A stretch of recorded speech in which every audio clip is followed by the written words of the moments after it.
obzira što i ja osobno znam da bi mi možda lakše u životu bilo da sam angažirao neke lokalne konzultante, pa se napravi neki ugovor, pa odmah si smanjiš neke vidove političke rasprave. Žao mi je, sa ovom gradskom upravom tako nećemo funkcionirati. I ne mislim da se prije tako funkcioniralo, da mi se ne bi stavilo nešto u usta. Druga stvar ovoga natječaja i druga komponenta ovoga natječaja je ona emotivna.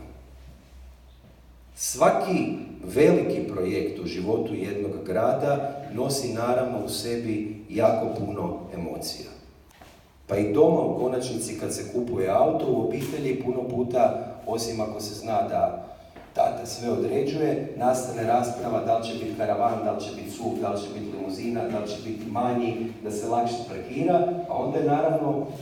logično očekivati da će se događati takve rasprave i kad pričamo o školama, vrtićima, cestama, europskim projektima, a poglavito kad pričamo o Zrinskom trgu i o središtu Koprivnice. Dakle, sve one emocije, svi oni upiti, bili oni pozitivni, bili oni negativni, su apsolutno očekivani i spremni smo bili na njih, jer ono što je jasno u ljudskoj psihi, nisam psiholog, ali ono čega se ljudi najviše boje u svom životu je promjena. Nema većeg straha kod straha od promjene. Onda se kod promjene naravno uvijek pojavi ono pitanje kako je to bilo u povijesti, kako je to bilo u prošlosti, koliko ćemo tih nekih svojih sjećanja iz prošlosti izgubiti ili ćemo ostati bez njih, a onda naravno kad bar donekle apsolviraš taj neki strah